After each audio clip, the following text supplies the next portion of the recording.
Hello, my name is Olivia Olson. Um, I teach ninth and 10th grade English at McLaughlin High School and have since 2013. It's more complicated than that, but so is life. Ray and I today are sharing this thing that we did this past year with our co-taught service learning class that focuses on how we approached giving participation-based feedback to students to foster stronger student leadership. Um, I do beg your forgiveness. I have spent most of my life avoiding cameras. I'm not a person who takes selfies. In order for there to be video of me, the only way I can figure out how to do it requires me to see my own face. So I'm working on it. Forgive the awkwardness of this particular medium and me within it. What are you gonna do? So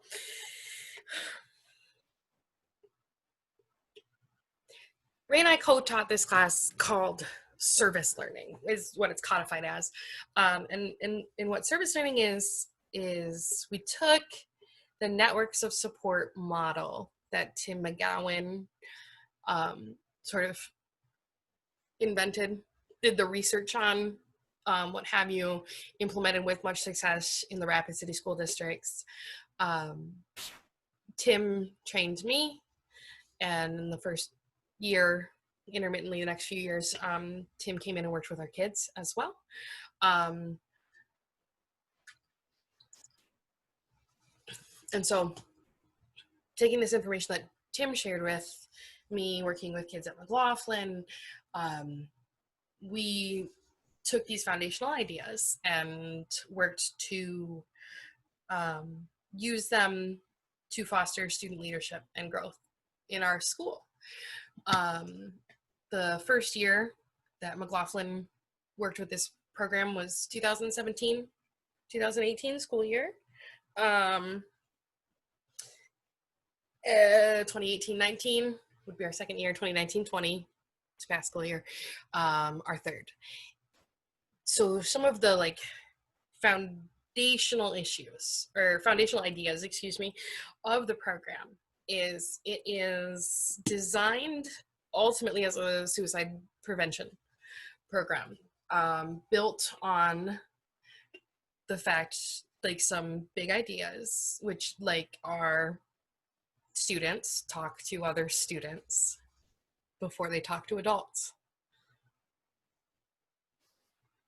Teenagers would rather talk to teenagers than grown-ups about most things.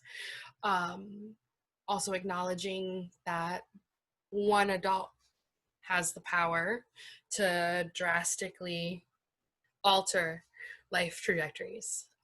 There's research behind all these things, but I'm just going to give an overview of what we were working from.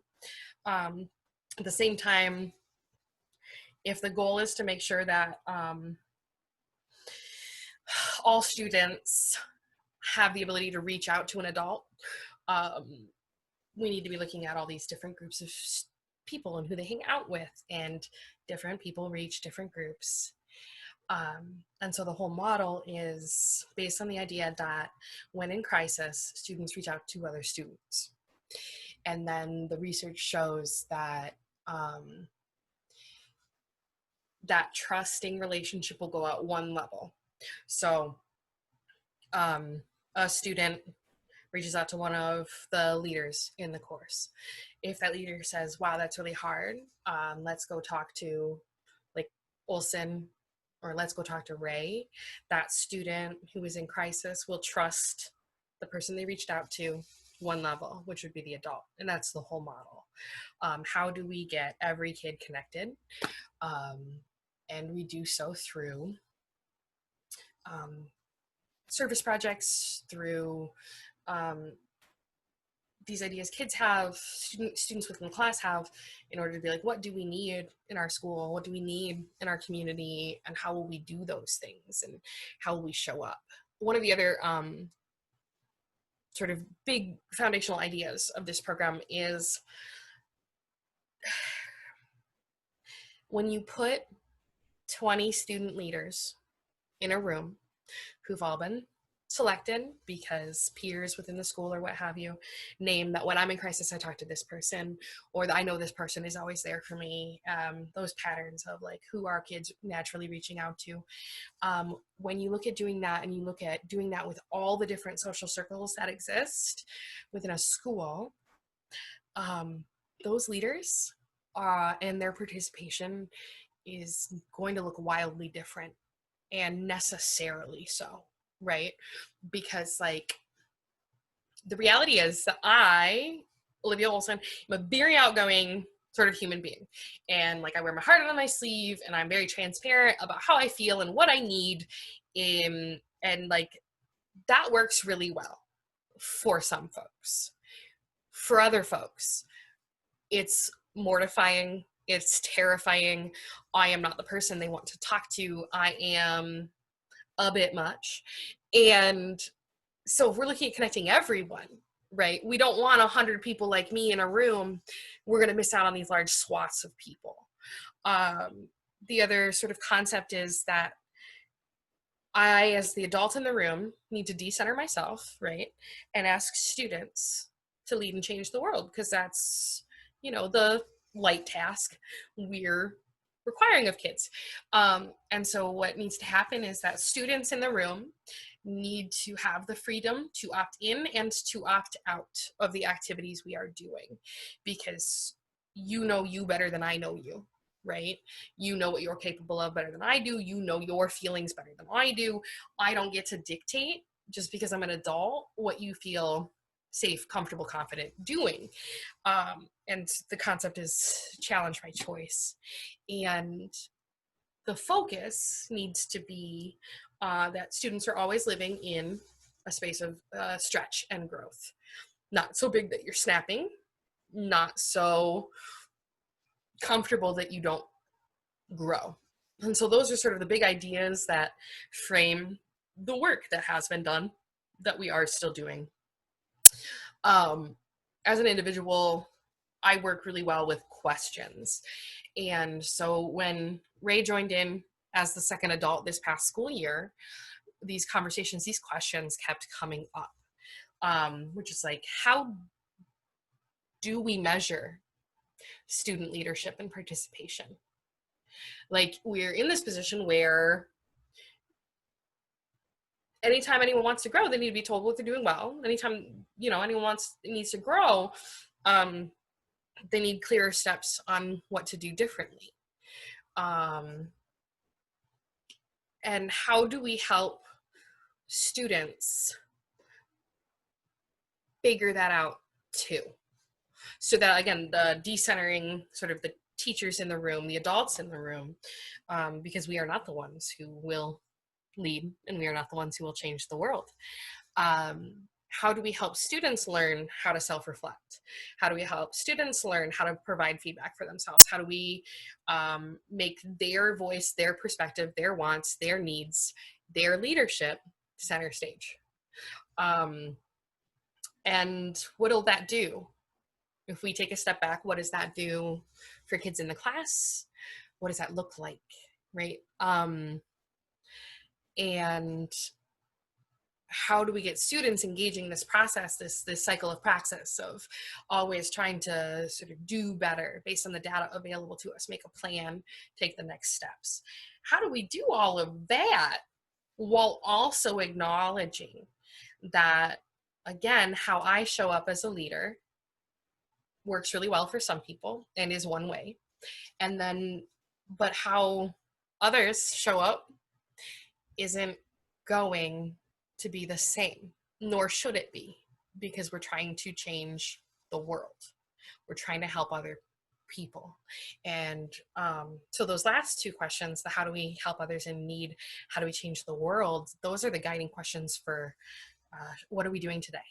in class, right? Like that's not some highfalutin idea. That's not like what is the pedagogical sort of sphere of influence. Like no, that's literally like our daily work. How are we helping other people? How are we changing the world? And so the building block of today as a class starts there with that output.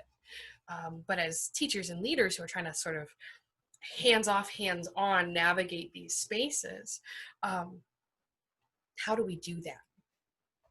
And that's sort of the conversation that led to the work that we're talking about today, which is a really complicated process. This is going to be really shocking, but when you put 20 people in a room, 20 students in a room who have all been identified as leaders, not only do they all lead differently, but also they all lead.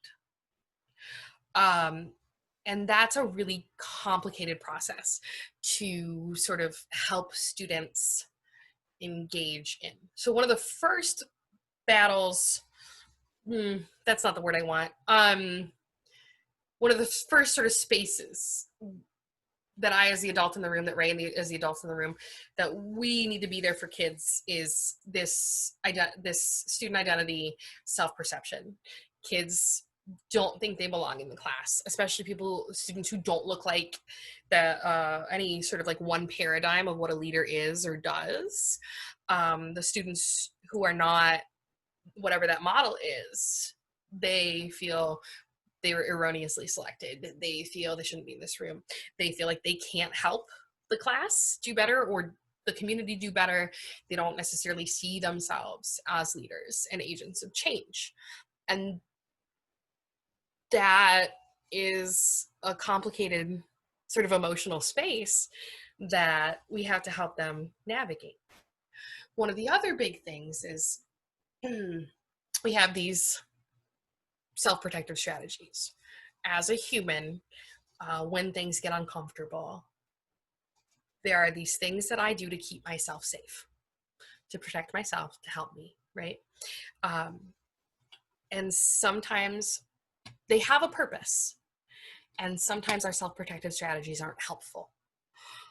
So for example, this one, speaking my truth, when I am uncomfortable, I tend to joke because that humor makes me feel better.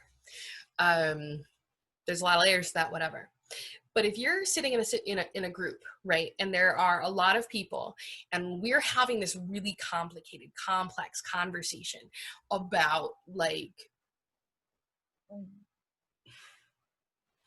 our home lives, and you're being super vulnerable, and vulnerability makes me uncomfortable, so I crack a joke, I have now hurt you.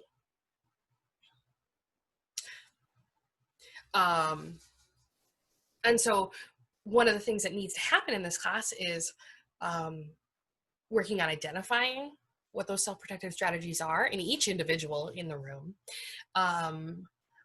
and to like name them and set them aside and walk away from them, even though they're like security blankets, and to do so in a way that like as an adult, I'm like, okay, so this is happening, and it's hurting other people, and like to have that complex conversation without hurting any one student while having that conversation, without hurting the entirety of the group. Another complicated need is that like it's really hard to have a conversation about leadership when leadership is such a vague and abstract concept. And what is and is not good and effective leadership, while it varies wildly from person to person, how do we have conversations about what's going well? And how do we have conversations about what's really hard right now? And how do we have those conversations in a way that honors the fact that different people lead differently, that different people have different strengths, that different people have different passions. And so there's like all of that at the sort of adult level. How do we foster this? And how do we foster that within peers, within each other, as they have conversations about the efficacy of the class, the efficacy of the cohort group? How do we call each other in lovingly, as opposed to calling each other out, which can be hurtful? How do we stretch, and always stretch, without resting on the like comfortable self-protective strategy of disengage, like complete disengagement without stretching? How do we do that without snapping? You know, really simple stuff, straightforward, super great, and like easy to, oh, it's not easy to navigate at all. And those are just like some of the things, the like major hurdles that the cohort groups every year were sort of running up against. And every year we got a little bit better at like addressing them. And every year, we made a little bit more progress. And so we're here to talk about this past year, where Ray's brilliance brought forward these models, and Ray's brilliance brought forward all this stuff that majorly shifted the conversations in class. Where's my... Hello, mitaki pi, Ray taken live, hemielo, McLaughlin School, chamu. Today I'm going to talk about our interview that we used, that Rosalie Little Thunder did a number of years ago. She was a Lakota language teacher at Black Hills State University, but she also taught things on leadership, cultural mapping, all kinds of things. She was a really, really amazing person, and I'm glad I got to spend 2 years in her classes. But I'm going to really breeze through these quickly, the American forms of leadership that she talked about and her critiques of that, and then traditional Lakota leadership, and get into how we use these in our class. So this is from what Rosalie, her views on these things. These aren't necessarily my views, but so in this interview that Rosalie did, she talked about the American forms of leadership and the pyramid, the triangle of leadership, that the leaders are at the top of the triangle and they dictate and tell others what to do, and then middle management is in charge of putting those into play, and then the people or citizens are at the bottom of the triangle and may or may not be voiceless, right? She said that this form of leadership is very adversarial in nature, coercive, and she critiqued the Robert's Rules of Order, that the Robert's Rules of Order is set up for dysfunction, it's set up for arguing, it's set up for confrontation, and she criticized that these American forms of leadership were based on greed and aggression, on corporate America. And she talked a little bit about how simple majority voting, we have 7 people wanting to make a decision, for all you need is 4 to say yes, and it doesn't matter what the other 3 think. A dominant majority kind of ruling over an angry minority is how she talked about it.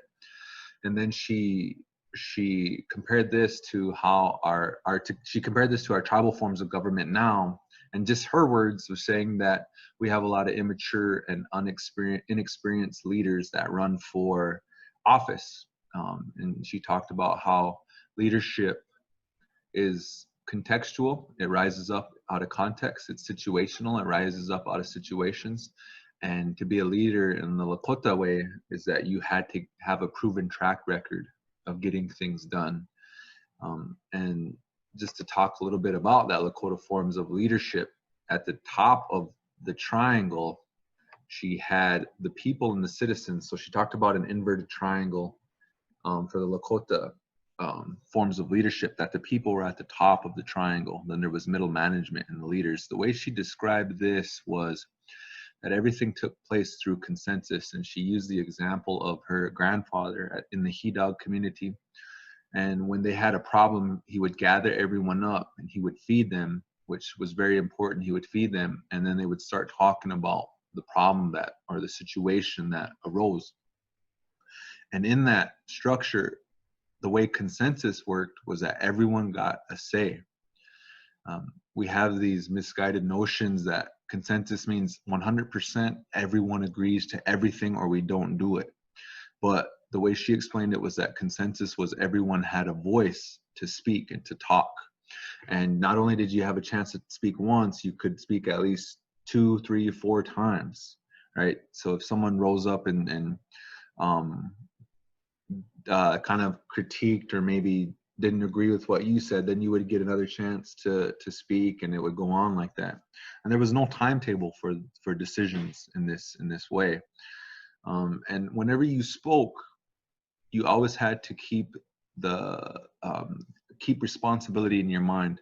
It was important that when you spoke, you understood that you were taking responsibility for whatever you were saying. So you couldn't, in a meeting, you couldn't just go and criticize and say, we need to do this, this is wrong, you need to do that, this isn't working, why did we do this, why did we do that?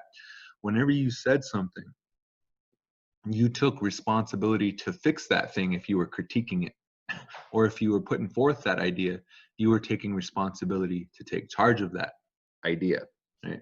So let's just say if the water faucet is broke in your classroom or in the hallway, the water faucet's broke, someone needs to fix that, whatever, right?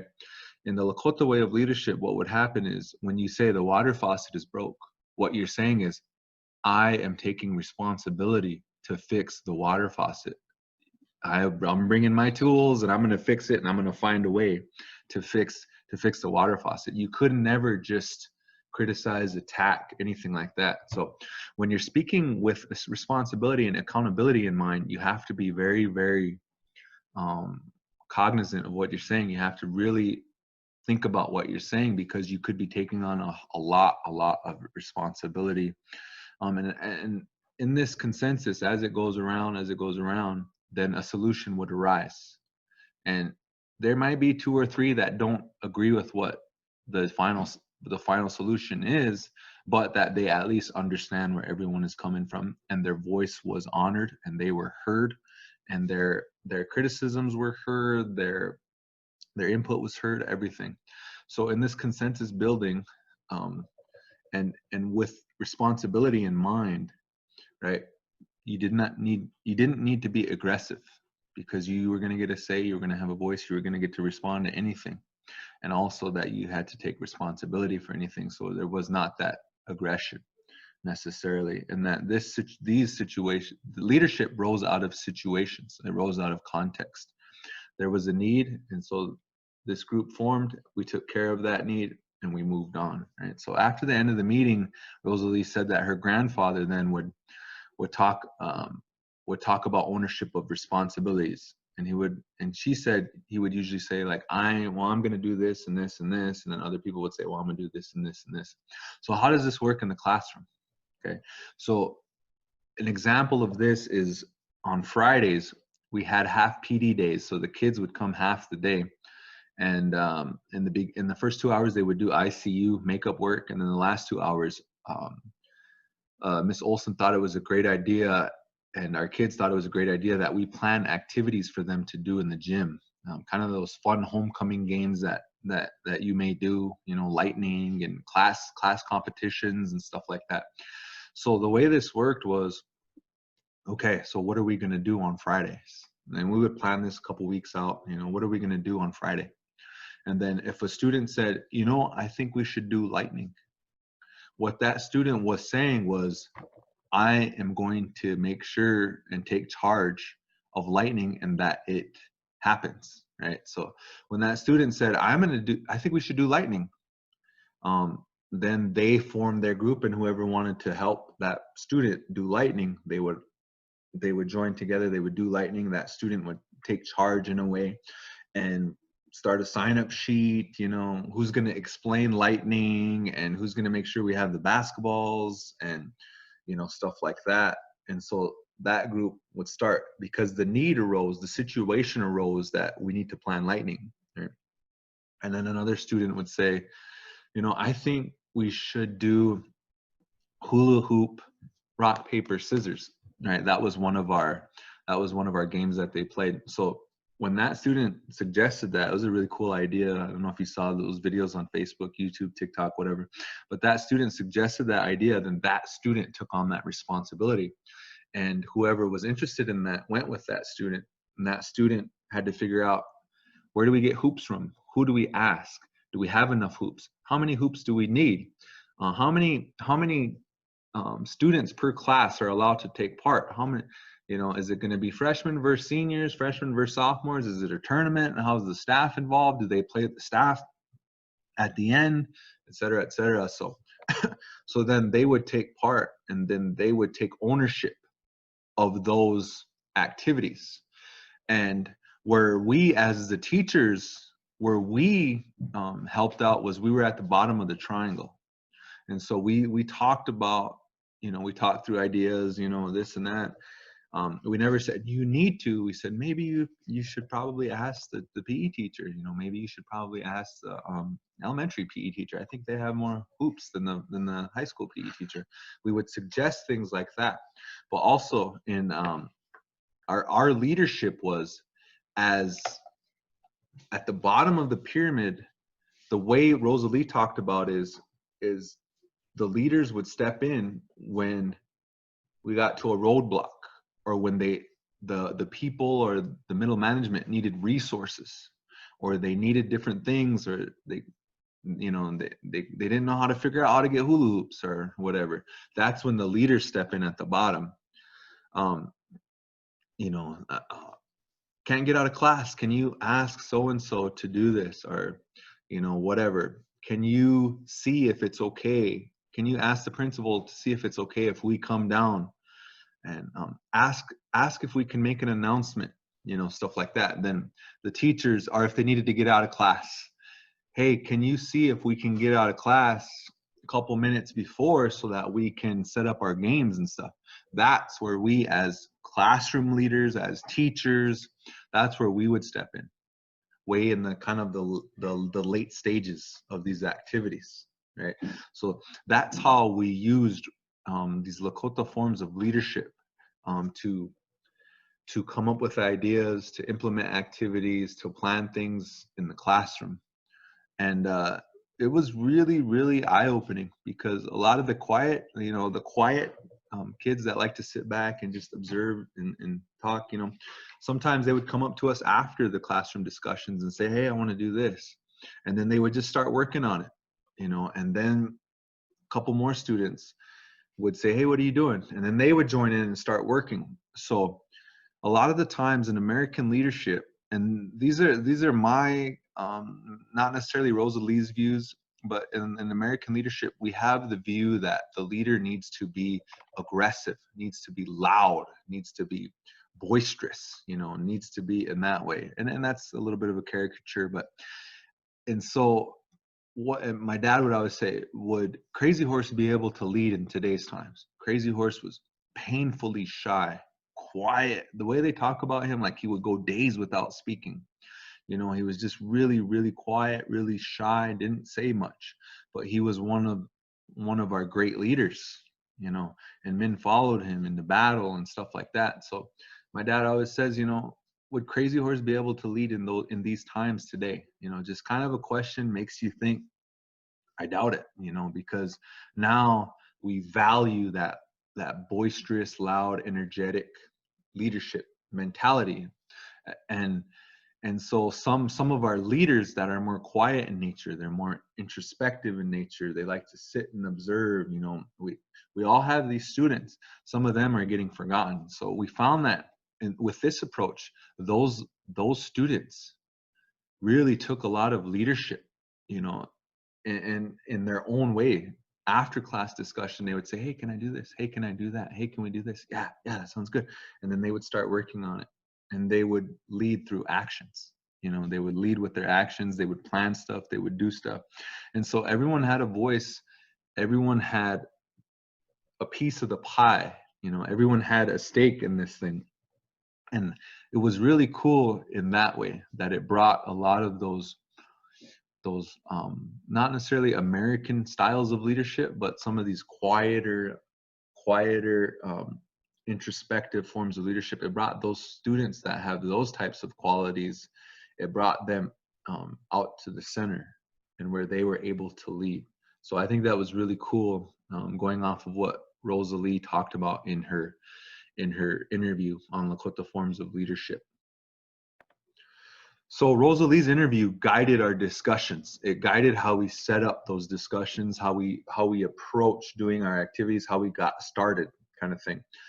And then we always kind of, as teachers, I know I have always wondered and questioned, how do we grade participation? Do we grade participation? Service learning is different in that it's it's participation based. You know, it's a participation based class is what it is. So there's like no grades, you know, I mean, there's grades, but there's no like tests, there's no quizzes, you know, stuff that you can, like those hard old school ways of assessing things, you know. So how do we kind of keep our kids accountable? How do we keep them moving down the path? How do we get them to self-reflect? How do we assess this thing as teachers, you know?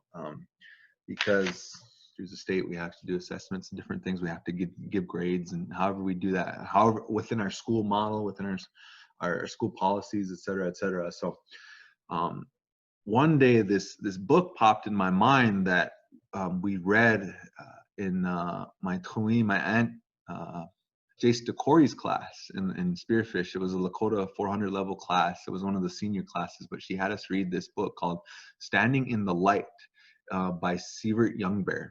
And Dr. Tice, who was an old teacher old professor at Black Hill State, he wrote the book on Mr. Youngbear. And Mr. Youngbear was a singer, a longtime singer for the Porcupine Singers in Pine Ridge and on the Oglala Reservation, Oglala Nation. So, and this just popped into my mind one day. I don't know what I was looking up, but it just popped in my mind, and I thought, man, you know, what he talked about makes so much sense. So I'm going to explain it briefly and then talk about a little bit how we used it in class. So forgive my graphic here. It's a little grainy, but it's the one that we used in class. And this is a picture of a powwow grounds, a Wachipi grounds. He used this metaphor to talk about standing in the light.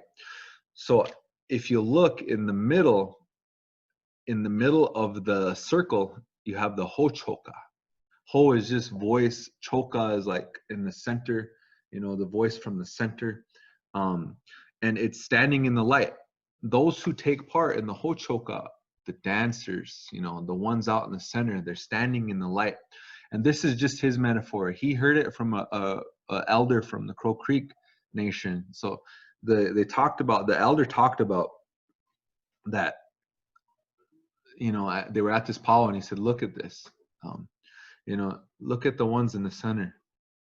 Those are the ones who are strong in their identity. They know who they are. They're participating. They're taking part. They're dancing. You know, he also used this metaphor with Sundance, but you can use it for all kinds of different things. But anyway, those are the ones who are in the center. They're doing it. You know, they're participating. They're taking part. So, and then in the Hochoka, in the center of the circle, you have two smaller parts of that center. He says you have the Wawiyokipi, which is happiness, brings happiness. There's different translations for that, but the laughter, you know, and with also within that center circle, you have the Odakuye, the relatives. So you don't just have people in the center, you have those who support them, those who come out. You think about like a wopila or a naming. You have that person who is doing the wopila, who are doing the naming or is being named, but then you have the relatives around there who are bringing stuff out, they're helping, they're setting things up, and that's what he talked about within the center circle. You have the Hochoka, the center of the circle, then you have the Wawiyokipi, bring laughter, you know, and the Odakuye, the relatives. So this is all in that center circle. And we found that there was a lot of students who are like this, you know, they get right in, they speak, they talk, they jump in, they share their ideas, you know, they're like energetic, you know. And then we also found we have Wawiyokipi, we have that we have students who like to bring happiness, who like to you know, bring levity, who like to joke and tease and lighten the mood. You know, that's part of the center, and that was part of what they brought to class. And then the odakuye, you know, the relatives that support us, you know, even they're not in our classroom, they're not in the center of activities, they don't have the microphone describing things, but they're supporting what we do. And so that was the center of the circle. Then as you go out of the circle, he has here the wawayanka, looking at something clean is how he translated it. So in the second circle are the people under the shade who are watching, they're participating, they're engaged with what's going on in the center, but they're watching under the shade. These may be the singers, you know, also family who support. They support what's going on, they're taking part in what's going on, but it's just not, the way they're participating is just not in the center, standing in the light. And these are those students that I talked about in Rosalie's Lakota leadership, is that these are more the students who are observant. They're quiet, they're respectful, they're engaged, they're not necessarily taking part with their speaking in class discussions, but they're taking part, they're listening, they're engaged, they're watching, you know. And then those are the students that often come to you after class and they'll talk to you and say, you know, hey, we should try this and that. And they support what's going on in the center, right? And so it's important the way we did this, and it's hard to give A, B, C, D, F grades, right? But the way we did this is these two circles, they were both A's. They were both A's. They were both forms of leadership. They're just different ways. So because someone says, well, this week I was in the Wawayanka circle, I listened, I engaged, I took part, I just didn't really, you know, offer suggestions, that was an A to us. Also the ones in the Hochoka, you know, I did everything you asked, I talked, I spoke, I planned this, I planned that, you know. Those were also A's. And as we moved out in the third circle that Mr. Youngbear gives, we yapchaya. By choice, they bump into each other. And we just asked the kids, what happens at a powwow in this third circle? And they said, snagging, you know. And that's exactly what Mr. Youngbear talked about. He was about, this is the social circle. The snagging circle is honestly the term he used, the snagging circle, where the young people hang out. In this circle, you're not necessarily engaged in what's going on in the center circle, nor the middle circle, the second circle, the Wawayanka. You're not necessarily engaged. You're not under the shade. You're not out in the center. You kind of don't really care what's going on out there. Yeah, you'll look in as you walk by, and you're kind of, you know, you're in the outer circle. You're in this social snagging circle is what they talked about. And the kids laughed and they, you know, they laughed, oh, and whatever, this and that. And I thought to myself, well, how would this work in the classroom? But as we introduced this and as we started, and then I stood back and I watched, it was exactly like he said, Mr. Youngbear. There were kids that were trying to flirt and socialize and talk, and it wasn't even necessarily a flirting thing, necessarily like a romantic thing. They would just be socializing and talking and bumping elbows with someone, and they would be talking about whatever else, not what's going on in the center, not what's going on in class. They might pull someone off task, you know. They might, you know, they just get more and more social. And yeah, there was relationship. There was those like the actual snagging that Mr. Youngbear talked about. So it was really fascinating to see that. It was really interesting to see that. And so this was more of like a B or C in our framework, our A, B, C, D, F scale. This was more of a B or a C. And the last one was the Onuniyata. They are lost or disconnected. The way Mr. Youngbear talked about this is these are the ones way out of the circle. They're standing on their car hoods. They're not engaged in what's going on. They may be using drugs or alcohol. You know, he's not talking about like one of the relatives that is camping out there and they're just back at camp. He's talking about the ones out in the darkness, you know, out that don't care what's going on. They lost who they were. This is how Mr. Youngbear talking about. They lost who they were. They lost their identity. They don't know what's going on in the center. They don't care what's going on in the center. They don't care what's going on in the second circle, nothing. They're just out in the darkness. Onuniyata. You know, they're lost, they're disconnected. In our classroom, it was the kids who, you know, didn't want to do anything, who maybe sat in the corner, because in service learning, you opt in. So it was your choice. It was lead by choice, you know. And so what's important about these 4 circles, though, is they're not permanent. They're not stagnant. So we would have kids that, and so we explain this to the kids, and then we'd have them self-reflect, grade yourself on the rubric, what that Miss Olson's going to talk about.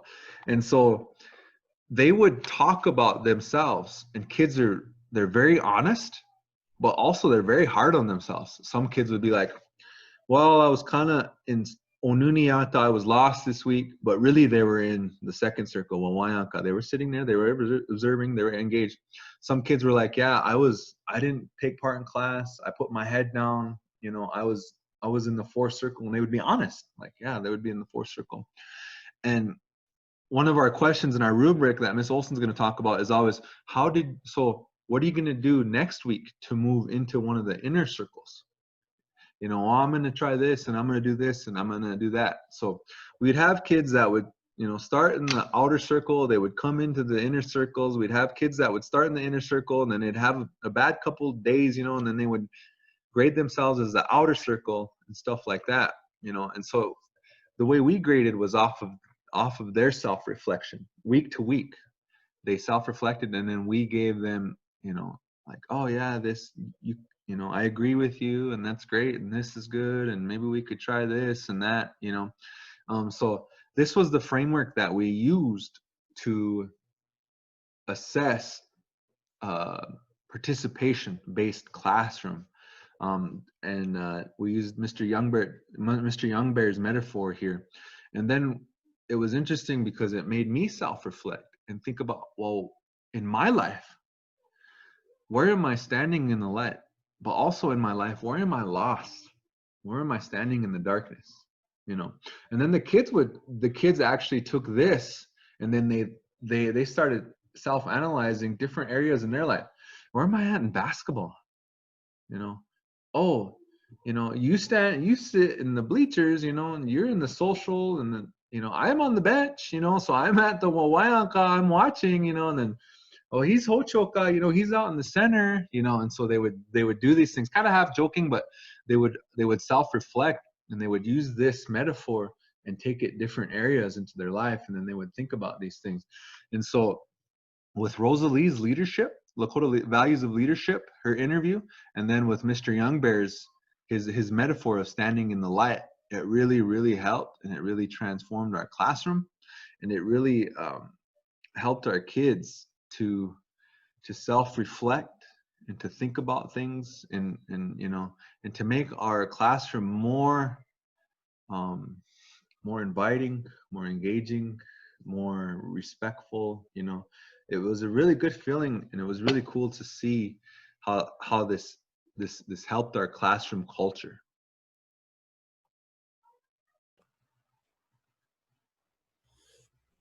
Okay. So Ray shares with me these brilliant things, these brilliant ideas of leadership, these beautiful sort of like missing pieces to the work. And as Ray especially is talking about the 4 circles, and how urgent it seems that they be in our class and that they be in the work, I was like, okay, so let's turn it into a rubric then.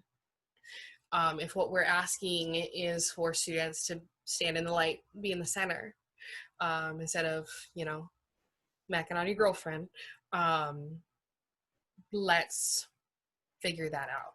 And so roughly we created a 4-point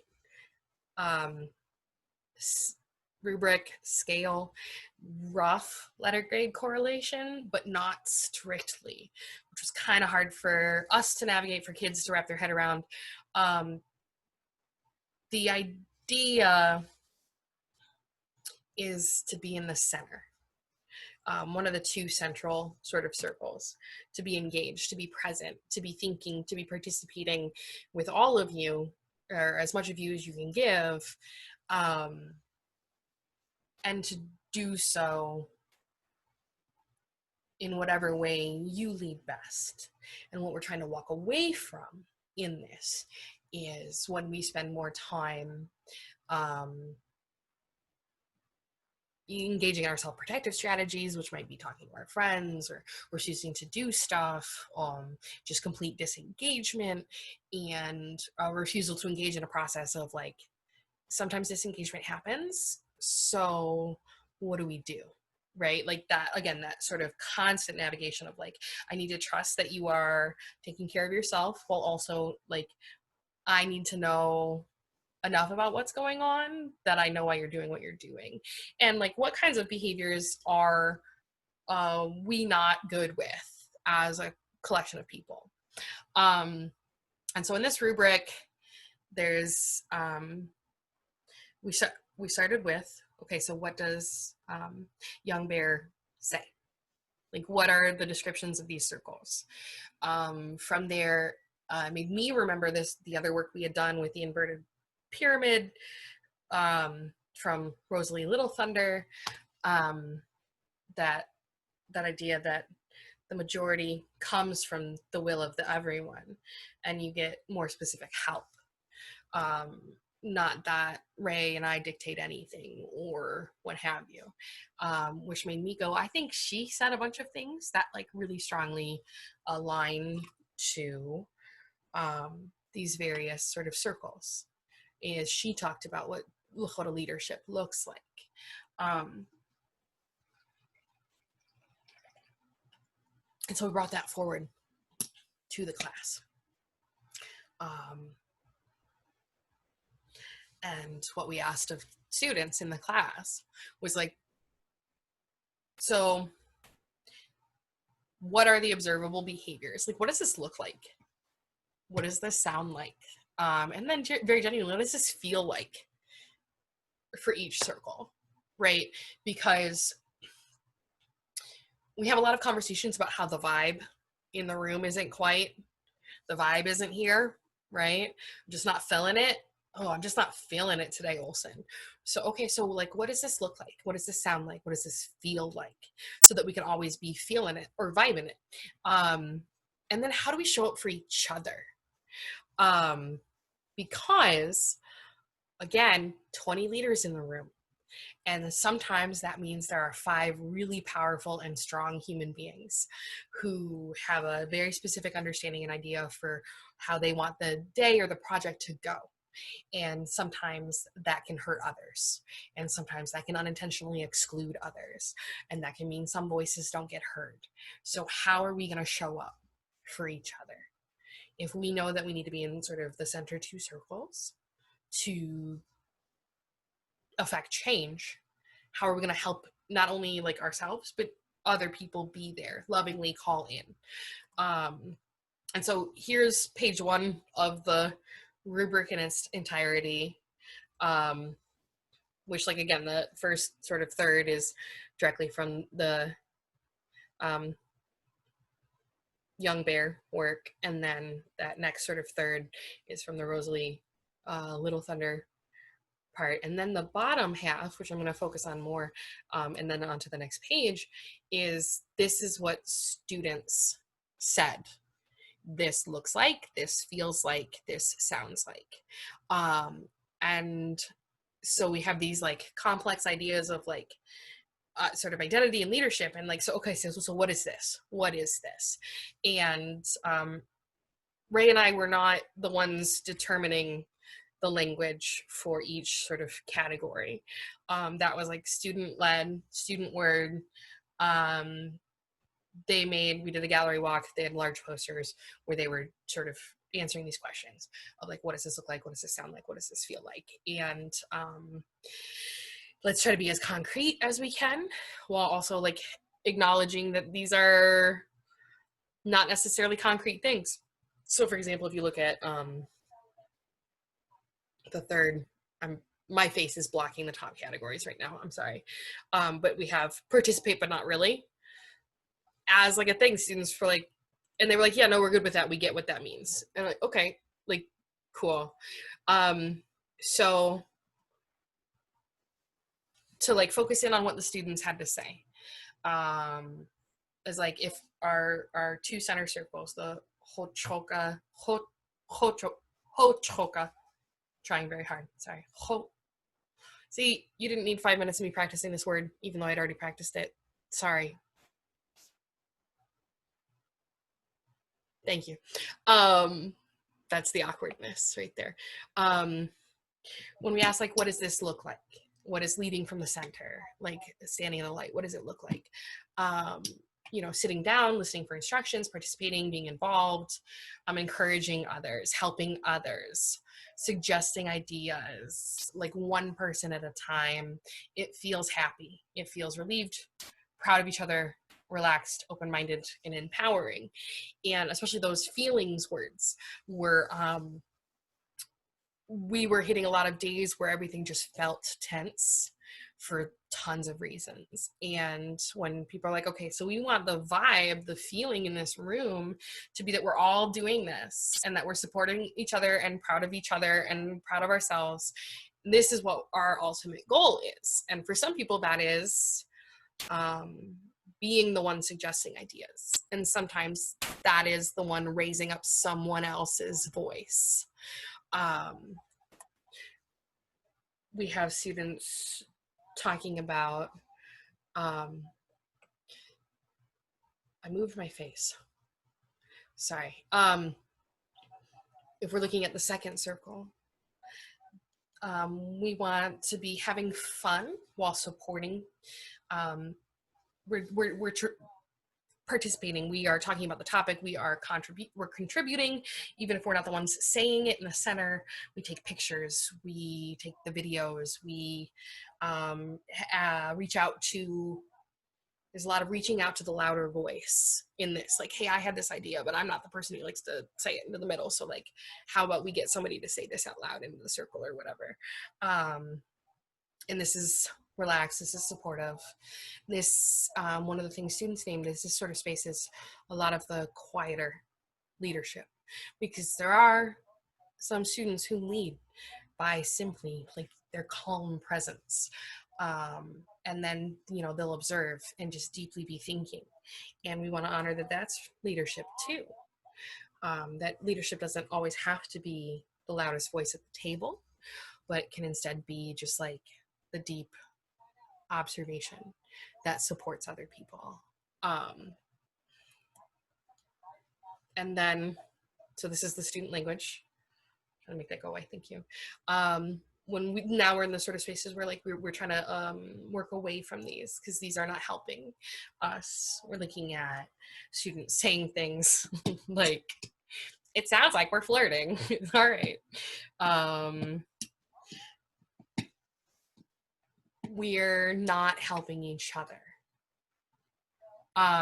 Like we are pulling each other sort of away from what we're trying to do. And then just like lost and disconnected, we're looking at like super disrespectful.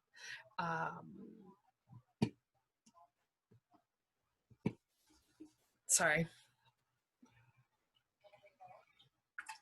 But one of the most like,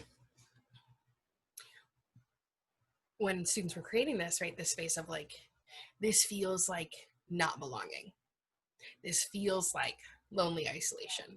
This space feels like when you're living in that sort of world that you shouldn't be in leadership, you can't affect change. And that sort of emotional space is so important to address and push back on, because your feelings are valid and everyone's here for a reason.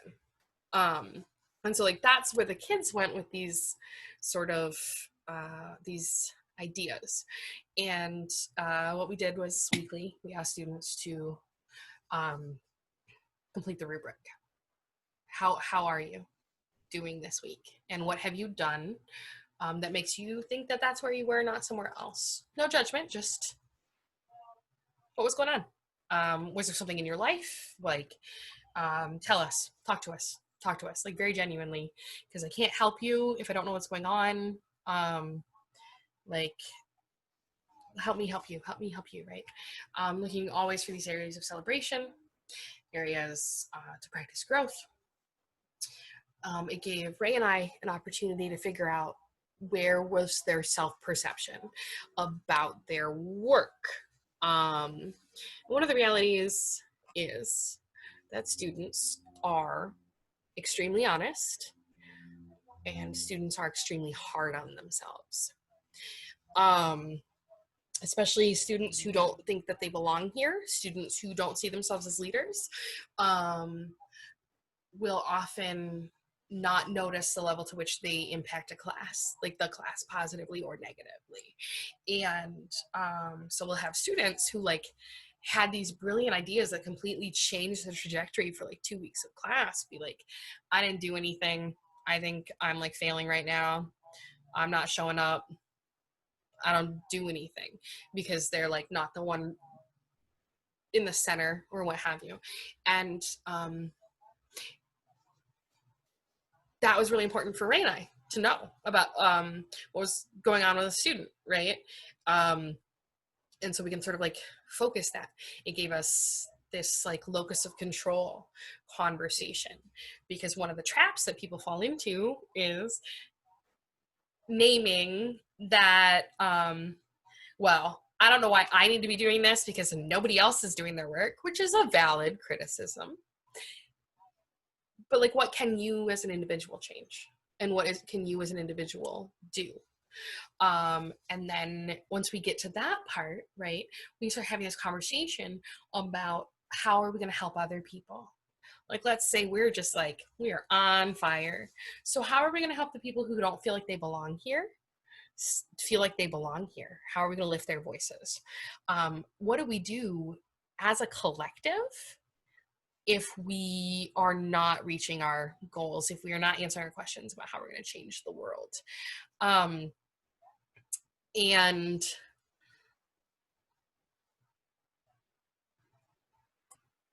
sorry.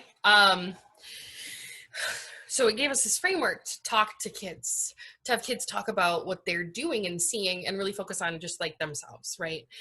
Stepping away from the trap of other people, and to quietly give space to name this without, without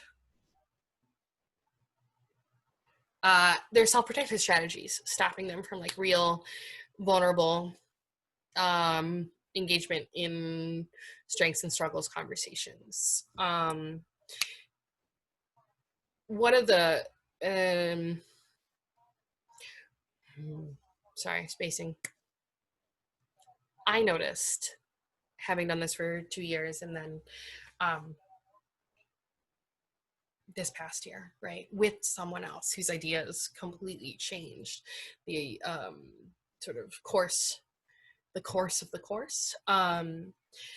This sort of like opened up this missing piece of, now we are all having the same conversation when we are talking.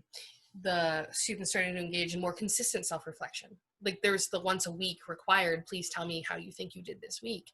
But students started to engage more deeply on the, like, oh, I notice that I am doing this thing, or the class is doing this thing. And just like, this isn't where we wanted to be. This isn't what we want. This isn't who we decided we were going to show up, like how we decided we're going to show up. And then those conversations were not making other people feel personally attacked or criticized, because they were not targeted conversations. It would be conversations about like, the vibe isn't really here, so I was wondering if we could maybe do this other thing.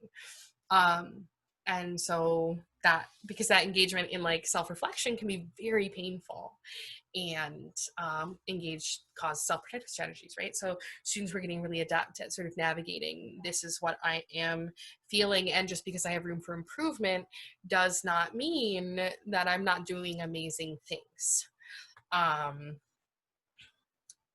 We started to get more voices throughout the class. We started to get people to more willingly work with people outside their most comfortable social group who were there. And it allowed students to really see what Ray and I had been aiming for, which is that like, we the adults in the room, we are not who's necessary here. We are not the gatekeepers. We are not the front door. Like, it's y'all, and y'all working together that really is going to change everything. And it brought forward a lot of the importance of quiet leadership, and how that energy is necessary for lasting sort of change. And I